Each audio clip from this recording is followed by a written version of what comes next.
whichever of those 3 countries it is, just to be here tonight. And the bad news is that he's got a slight cough.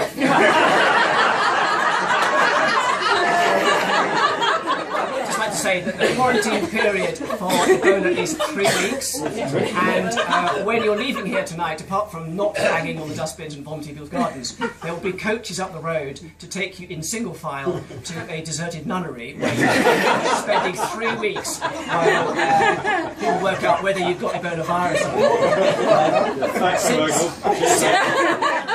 Since Ebola apparently causes rash, gibberiness, funny eyes, and twitching and stuff, for most of you, it'll be very difficult to work out anything. That's for doctors to decide. And actually, that's all I've got to say. So I've written now party time, which means that we all drink to Chris's health. So for those who have got a drink, or those who haven't got a drink, Chris, I'm sorry, you can't participate if you've got a drink. What can I say? So friends of mine if they haven't got drinks. So, in the future, and I hope that Jenny is happy. Where is Jenny? Happy to have you. Oh. Just woken up. No problem. I'll give you a précis of the. And I hope you don't mind having Chris under your feet all the time in the house. Going, what shall I do next? Shall I dig a large hole in the garden? Next to the other hole that I dug last night. So have a lovely retirement.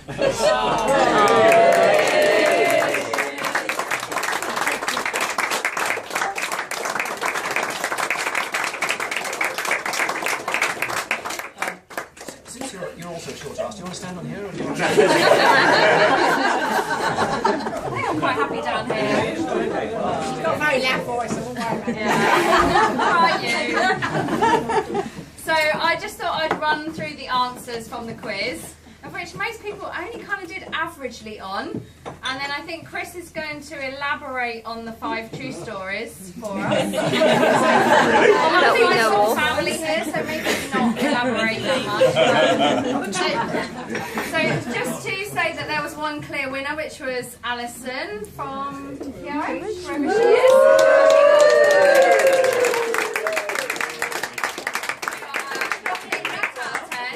So, just to run through them, he got locked out of the lab one night on call wearing nothing but a lab coat. That was false. Such a shame.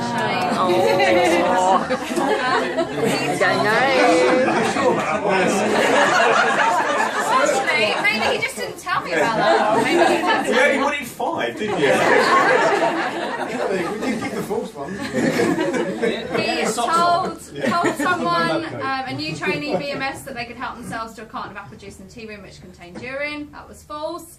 He threw a sickie from the lab and got caught live on national television. That was true, and it's such a great story, which you're going to hear in a minute. He was found in the luggage rack by a train cleaner in the early hours of the morning. That was true. He was stopped by police for speeding and used the excuse that he was needed urgently in the lab. That was false. And he didn't properly stub out a cigar and burnt through a microscope cable. That was false. Working in histology, his water bath was swapped for alcohol, which set him alight. That was true.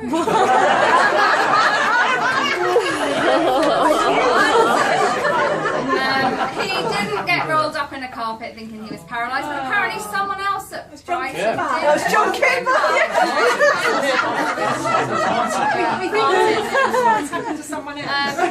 Trying to resolve blood grouping anomalies, he realised cigarette ash and tobacco had caused the false positive reactions. I'm sure the chief of transfusion will be shocked to know that was true. He told a fellow BMS on his first night on call at King's that a serious coach crash of haemophilia X was on its way in. That was true too. Got by that one. Yeah. So Alison, I'm going to get you a drink. And Chris, there's some presents there for you to open and some cards. And we wish you all the best. And you've been a fantastic manager, and we're going to miss you so much. And I don't think we're going to realise how much we're going to miss you as well for a few months until all these problems arise and we don't know how to solve them, and you're not there to answer them anymore. Got his phone number. Have it on speed dial. So over to the main man.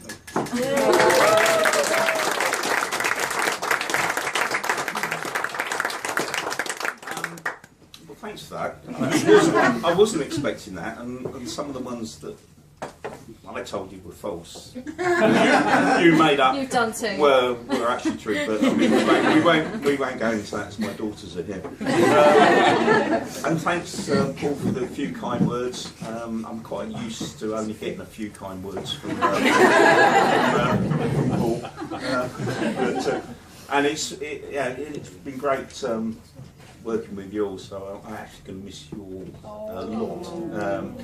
And it's the people that you work with that's important rather than what you're actually doing a lot of the time, and a great team to work with. So I'm really going to miss you. But you're all so good, and there's so much potential within the guys in the lab for moving forward. I've got no worries about you moving from strength to strength. So I'm sure you'll be absolutely fine without me.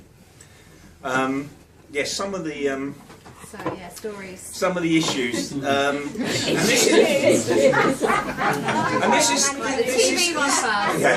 this is one for I know none of my staff would ever throw a sickie, but just to warn you that actually when you do throw one, you can get caught out. And I used to be a steward at the Oval, and it was 81 where the Botham Ashes tests, which were fantastic. I mean, and I had a couple of days off to work there, and then worked at the weekend. But it went to the Monday, which I hadn't got off.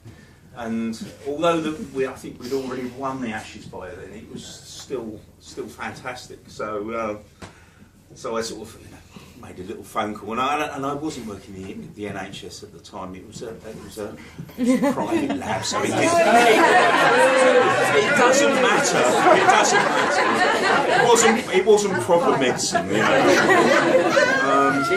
So I phoned up and said, "Oh, I'm really quite poorly, so I don't really come in." And then shot off to the Oval to work there. And it was a sellout, and I didn't have an awful lot of duties. But at the lunch break, I was asked to go with the groundsman onto the wicket, just to stop anyone sort of running on. Although people didn't do that sort of thing in those days, So I was standing there, probably sort of in my nose and thinking, "Oh, this is good. This is better than work." Not realising at the time that they were going through the morning scores with the backdrop of the wicket on BBC TV. So when I got to work the next day, they said, "Well, are you feeling better?" Yeah, I'm still a bit. And it was probably an hour or two before they all started guffawing in laughter and saying, "Well, actually, we know you were, you know exactly where you were because you were on the BBC for about 10 minutes." So didn't quite get away with that one.